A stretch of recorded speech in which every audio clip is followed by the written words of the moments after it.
Hello everyone, welcome to our YouTube channel Lakshya civil services. तो हम लोग कर रहे हैं डेली बेसिस पे यूपीएससी मिशन 2023 हिंदी मीडियम से तैयारी। और द हिंदू के न्यूज़पेपर से डेली बेसिस पे प्रीलिम्स के लिए मैं आपको करंट अफेयर्स मतलब जो इम्पोर्टेंट फैक्ट्स है वो कवर कराता हूँ। तो इस वीडियो में हम लोग 10th और 11th जुलाई के जो न्यूज़पेपर में इम्पोर्टेंट पॉइंट्स आए थे उनको देखेंगे। ये सारे पॉइंट्स कवर करेंगे। तो मुझे उम्मीद है कि आप पीछे की, क्योंकि इस सीरीज को मैंने शुरू किया था 1 जून 2022 से, तो 1 जून से लेके 9 जुलाई तक के सभी वीडियोस को आपने देख लिया होगा। सभी एक ही प्लेलिस्ट में मिल जाएगा प्रीलिम्स फैक्ट्स करके। चलिए लेट्स स्टार्ट। तो ये सारे पॉइंट्स देखेंगे हम लोग। प्रारंभिक परीक्षा है तो सबसे पुराना यूरोपीय मानव जीवाश्म ये चर्चा में है। ऊपर फाइल्स, डिजिटल नोमैड्स, औषधि उद्योग का सुदृढ़ीकरण, एसपीआई योजना, हीट इंडेक्स, मंकी पॉक्स ये चर्चा में है। इसके अलावा हम देखेंगे मंकी पॉक्स के बाद तंबाकू, म्यून चुंबकत्व और सिंगलीला नेशनल पार्क। ये सारे पॉइंट्स कवर करते हैं आज के रिगार्डिंग। तो प्रारंभिक परीक्षा हेतु तथ्य, पहला पॉइंट हमारा रहेगा आज का कि सबसे पुराना यूरोपीय मानव जीवाश्म। तो कॉन्टेक्स्ट क्या है? पिछले महीने उत्तरी स्पेन में खोजा गया जबड़े की हड्डी का टुकड़ा यूरोप में पाया गया मानव पूर्वज का सबसे पुराना ज्ञात जीवाश्म हो सकता है। जो शोधकर्ता हैं उनके अनुसार अटापुका पर्वत श्रृंखला में एक पुरातात्विक स्थल पाया गया। यह मानव जीवाश्म लगभग 1.4 मिलियन वर्ष पुराना है, इसीलिए ज़्यादा चर्चा में बना हुआ है। अगर इसके बारे में हम बात करें और तो वर्ष 2007 में इसी स्थान पर पाया गया 1.2 मिलियन वर्ष पुराना जबड़ा जॉबोन अब तक यूरोप में पाया जाने वाला सबसे पुराना मानव नुमा जो है जीवाश्म था, लेकिन अब ये उससे भी पुराना है। अटापुरका यूरोप में पाए जाने वाले प्रागैतिहासिक मानव गतिविधियों में सबसे समृद्ध रिकॉर्डों में से एक है। तो याद रखना है, ये इम्पॉर्टेंट है। और ये जो पाया गया देख सकते हैं कुछ यही है जबड़ा। नेक्स्ट ये बड़ी चर्चा में है उबर फाइल्स। कॉन्टेक्स्ट है इसका कि उबर फाइल्स एक अज्ञात स्रोत से प्राप्त कई गीगाबाइट डेटा का रहस्य उद्घाटन है और इसे 30 देशों के international consortium of investigative journalist और इसके मीडिया पार्टनर के साथ साझा किया गया है। उबर फाइल्स दिखाती है कि कैसे 2010 में सैन फ्रांसिस्को में ट्रेविस कलानिक द्वारा शुरू किया गया एक राइड हेलिंग स्टार्टअप तकनीक का उपयोग करके कानूनों के आसपास काम करके और आक्रामक लॉबिंग रणनीति का उपयोग करके अपनी नाटकीय विस्तारावधि के दौरान सरकारों के साथ पक्षपात करने के लिए एक वैश्विक दिग्गज बन गया। तो काफ़ी चर्चा में, इसको आप देख लेना। 2017 में उबर के निवेशकों ने कलानिक को यौन उत्पीड़न और गोपनीयता घोटाले की एक श्रृंखला जिससे कंपनी को भारी प्रतिष्ठा का नुकसान हुआ, ये बीच कंपनी छोड़ने के लिए मजबूर कर दिया गया था। ये चर्चा में क्या है, किल स्विच क्या है, इसको समझ लीजिए। तो ईमेल और आंतरिक दस्तावेजों से पता चलता है कि भारत उन देशों में शामिल है जहां उबर ने अपना अनूठा ब्लॉकिंग सॉफ्टवेयर किल स्विच तैनात किया है। ये बहुत इंपॉर्टेंट हो जाता है। छापे यानी रेड जैसी गंभीर नियामक कार्रवाई की स्थिति में किल स्विच का उपयोग सिस्टम को बंद करने के लिए किया जा सकता है। द उबर फाइल्स, ये इसके बारे में ज़रूर आप पढ़ लेना एक बार अच्छे से। डिजिटल नोमैड्स, इसका कॉन्टेक्स्ट है कि इंडोनेशिया ने अधिक विदेशी पर्यटकों को आकर्षित करने के लिए यात्रियों के लिए डिजिटल घुमंतू वीज़ा, नोमैड्स होता है ना घूमने वाले लोग, तो डिजिटल नोमैड्स वीज़ा की घोषणा की है। डिजिटल नोमैड्स एक डिजिटल घुमंतू वे लोग होते हैं जो अलग अलग जगहों की यात्रा करते हुए दूर से काम करते हैं और अपनी अर्जित आय को उस देश में खर्च करते हैं जहां वे यात्रा कर रहे हैं। नियमित दूरस्थ कर्मचारियों जो एक भौगोलिक क्षेत्र में रहने की प्रवृत्ति रखते हैं के विपरीत डिजिटल घुमंतू यात्रा करते हैं और काम करते समय उन जगहों पर का अन्वेषण करते हैं। प्रस्ताव क्या है इसका? तो डिजिटल घुमंतू वीज़ा दूरस्थ कर्मचारियों को बाली सहित पूरे इंडोनेशिया में रहने की अनुमति देगा और देश में उनका प्रवास कर मुक्त भी रहेगा। इससे लाभ क्या होगा? तो आर्थिक और आध्यात्मिक पर्यटन इंडोनेशिया का लक्ष्य अगले वर्ष के दौरान देश में 3.6 मिलियन से अधिक विदेशी यात्रियों को लाना है, ताकि आध्यात्मिक वापसी के साथ साथ इंडोनेशिया में इको टूरिज्म का विकास किया जा सके। तो एक अच्छा इनिशिएटिव लिया है इन लोगों ने, इसको और अच्छे से समझ सकते हैं। घुमंतू वीज़ा प्रदान करने वाले अन्य देश की बात करें तो इटली, बिना वीज़ा के 90 दिनों तक देश में रहने की अनुमति। एंटीगुआ और बारबुडा 2 साल के लिए डिजिटल घुमंतू वीज़ा। बारबाडोस में 1 साल के लिए रिमोट वर्किंग वीज़ा। तो ऐसा नहीं है कि इंडोनेशिया पहला देश है, इससे पहले भी और भी देश हैं। तो हुआ digital nomads. Digital nomads are defined as people who choose to embrace a location independent technology enabled lifestyle that allows them to travel and work remotely from anywhere। तो ये भी इम्पोर्टेंट है, इसको आप ज़रूर पढ़ना। आगे बात करेंगे हम लोग औषधि उद्योग सुदृढ़ीकरण SPI योजना।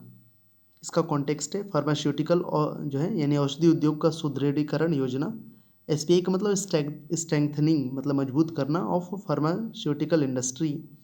रसायन और उर्वरक मंत्रालय द्वारा शुरू की गई एक योजना है। इस योजना का उद्देश्य भारत को फार्मा क्षेत्र में विश्व स्तर पर अग्रणी बनाने के लिए मौजूदा बुनियादी सुविधाओं को मजबूत करना है। वर्तमान में भारत निम्न क्षेत्रों में सबसे अग्रणी है। कौन कौन से क्षेत्रों में? तो जेनरिक दवाओं का निर्माता और निर्यातक वैश्विक मांग का 20% ये पूरा करता है। टीकों का निर्माता वैश्विक मांग का ये 60% पूरा करता है। यह योजना देश भर में मौजूदा फार्म समूहों और MSME को उनकी उत्पादकता, गुणवत्ता और स्थिरता में सुधार के लिए आवश्यक सहायता के संदर्भ में बढ़ती मांग को पूरा करेगी।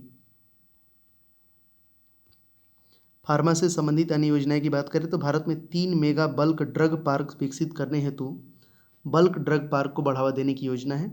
प्रोडक्शन लिंक्ड इंसेंटिव योजना देश में क्रिटिकल की स्टार्टिंग मटेरियल्स और एक्टिव फार्मास्यूटिकल इंटीग्रेंट्स के घरेलू निर्माण को बढ़ावा देना हो। ये सारी चीज़ें हो गई।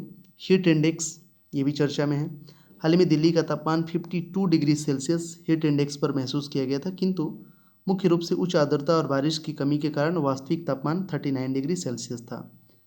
हीट इंडेक्स की बात करें तो हीट इंडेक्स जिसे अवास्तविक तापमान के रूप में भी जाना जाता है, जो कि वह तापमान है जो मानव शरीर को तब महसूस होता है जब सापेक्ष आर्द्रता हवा के तापमान के साथ संयुक्त हो जाती है। ये हीट इंडेक्स का डेफिनेशन हो गया, आप यहाँ पे समझ सकते हैं। ये सारी चीज़ें होती हैं। हीट, स्वेट मतलब पसीना, water vapour, 1 muggy day sweat fails to evaporate from your skin keeping you warmer and leaving you feeling, और ये सारी चीज़ें। our bodies like to stay never 98.6 degrees, so when our body temperature rise sweat is released मतलब पसीना from our skin and the water from sweat evaporates which draws heat out of the body through a process known as evaporating cooling। तो एक method हो गया। Monkey pox ये भी चर्चा में है। हाल ही में एक अध्ययन में पाया गया कि 3 पुरुष मंकी पॉक्स से संक्रमित थे, लेकिन उनके संक्रमण के कोई लक्षण नहीं थे। इन व्यक्तियों में से किसी भी ने भी निदान किए गए मंकी पॉक्स मामले के संपर्क में आने की सूचना नहीं दी और न ही उनके संपर्क में आने वाले किसी भी व्यक्ति में मंकी पॉक्स पाया गया। मंकी पॉक्स के बारे में अगर बात करें तो monkey pox virus pox विरिडे family में ऑर्थो पॉक्स वायरस जीनस का सदस्य। इस वायरस को बंदरों में चेचक जैसी बीमारी के रूप में पहचाना जाता है, इसलिए इसे मंकी पॉक्स नाम दिया गया। यह नाइजीरिया की स्थानिक बीमारी है। मंकी पॉक्स एक जूनोटिक रोग है, अर्थात जानवरों से मनुष्य में संचरण होने वाला ये बीमारी है। गिलहरी, गैम्बियन शिकार चूहों, डार्मिस और बंदरों की कुछ प्रजातियों में मंकी पॉक्स वायरस के संक्रमण का पता चलता है। मंकी पॉक्स चेचक के समान लक्षण पैदा करता है, हालांकि वे कम गंभीर होते हैं। 1980 में टीकाकरण से दुनिया भर में चेचक का उन्मूलन हो गया, जबकि मध्य और पश्चिम अफ्रीका के देशों में मंकी पॉक्स का प्रकोप जारी है और कभी कभी अन्य जगहों पर भी दिखाई देता है। तो मंकी पॉक्स से सवाल आ सकते हैं, जैसे कोविड से सवाल आया था ना। तो इसके ये सब सिम्टम्स है, एक बार देख लेना वीडियो को रोक के। ये सब ऐसे निशान हो जाते हैं। और how it spreads primarily animal, typically rodents जो होते हैं, बाइट्स, स्क्रैच, कंजम्पशन अगर खाते होते हो तब भी। ह्यूमन टू ह्यूमन ट्रांसमिशन भी इसमें पॉसिबल है। तो देख लेना इसको आप अच्छे से, यहाँ से सवाल बन सकते हैं। ये तंबाकू क्यों चर्चा में है? तो कॉन्टेक्स्ट है कि आंध्र प्रदेश सरकार ने देश में पहली बार संयुक्त राज्य अमेरिका को तंबाकू निर्यात करेगा। पहली बार, सबसे ज़्यादा तंबाकू आंध्र प्रदेश में ही होता है। स्थिति की बात करें तो भारत तंबाकू का दूसरा सबसे बड़ा उत्पादक, पहला चीन है, और दूसरा सबसे बड़ा निर्यातक ब्राज़ील पहले नंबर पे देश है। जलवायु की बात करें तो अर्ध उष्णकटिबंधीय फसल के लिए 100 से 120 दिनों की ठंड मुक्त जलवायु, मध्यम वर्षा, उच्च पोटाश और लौह सामग्री वाली दोमट मिट्टी की आवश्यकता होती है। यह तेज गति वाली हवाओं और तूफान को बर्दाश्त नहीं कर सकता है। इसकी नोडल एजेंसी है तंबाकू बोर्ड, वाणिज्य और उद्योग मंत्रालय के अंतर्गत ये आती है। तो देख लेना, इम्पॉर्टेंट है ये बहुत। पहली बार अमेरिका को हम लोग निर्यात कर रहे हैं तंबाकू, मतलब आंध्र प्रदेश सरकार ये कर रही है। कैश क्रॉप्स इसको बोल सकते हो, नकदी फसल। एक बार ये देख लेना आप अच्छे से। कैश क्रॉप्स में ये सब आते हैं, शुगर केन, गन्ना, कॉटन, कॉफ़ी, टी, तंबाकू, ये सब कहाँ कहाँ होता है ये मैप में एक बार देख लो। तो शुगर केन तो सबसे ज़्यादा अगर आपको पता होगा तो ये उत्तर प्रदेश में होता है। और इसके अलावा आप ये देख सकते हो यहाँ पे टी, चाय हो जाएगा यहाँ पे, ठीक है। तंबाकू तो ये पूरा एरिया है जो तेलंगाना आंध्र प्रदेश वाला जो एरिया है यहाँ पे होता है। ये कॉटन हो जाएगा, आपका महाराष्ट्र में भी होता है और गुजरात में भी होता है। तो ये सब है, मैप में आप देख सकते हो यहाँ पे। कर्नाटका भी है, कर्नाटका में शुगर केन भी होता है, ये टोबैको भी हो जाता है, कॉफ़ी भी होता है। कॉफ़ी तो सबसे ज़्यादा होता है यहाँ पे। तमिलनाडु में भी कॉफ़ी होता है। तो Gujarat is the largest producer of tobacco in India. अच्छा, गुजरात जो है लार्जेस्ट प्रोड्यूसर है टोबैको का, तंबाकू का। ये लेटेस्ट डेटा होगा, एक बार इसको क्रॉस चेक कर लेना। नेक्स्ट आगे बढ़ेंगे हम लोग। म्यूऑन चुंबकत्व। संयुक्त राज्य अमेरिका की फर्मी लैब में म्यूऑन ने के चुंबकीय गुण को मापने के लिए प्रयोग किए जा रहे हैं। म्यूऑन इलेक्ट्रॉन के समान एक प्राथमिक कण होता है जिसमें जो है -1 इलेक्ट्रॉन का विद्युत आवेश और हाफ का स्पिन होता है, लेकिन इसका द्रव्यमान बहुत अधिक होता है। इसे लेप्टॉन के रूप में वर्गीकृत किया गया है। अब इसका प्रयोग क्यों? तो पहेली को हल करने के लिए म्यूऑन की चुंबकीय शक्ति का वर्तमान मापा गया मूल्य या इसका चुंबकीय क्षण जो चुंबकीय क्षेत्र में इसके व्यवहार को निर्धारित करता है, कण भौतिकी के मानक मॉडल, स्टैंडर्ड मॉडल की सैद्धांतिक भविष्यवाणियों की तुलना में काफ़ी अधिक है। इलेक्ट्रॉन एक भारी अस्थिर प्रकार म्यूऑन एक छोटे दंड चुंबक की तरह व्यवहार करता है। तो इसका पूरा प्रोसेस है, इसको देख लेना एक बार। Standard model of particle physics, ये boson force carriers, Higgs boson, formations matters particles, इसको आप जरूर एक बार समझना अच्छे से। Atoms contain smaller particles called neutrons and protons which are made up for 3 quarks each। ये भी चर्चा में। सिंगलीला नेशनल पार्क, इसको समझते हैं। तो सिंगलीला नेशनल पार्क ने एक कार्यक्रम शुरू किया जिसका उद्देश्य 5 साल की अवधि में लगभग 20 लाल पांडा को रिहा करना है। ये भारत में लुप्त प्राय स्तनधारियों को फिर से जंगली बनाने का पहला प्रयास है। अब कारण क्या है?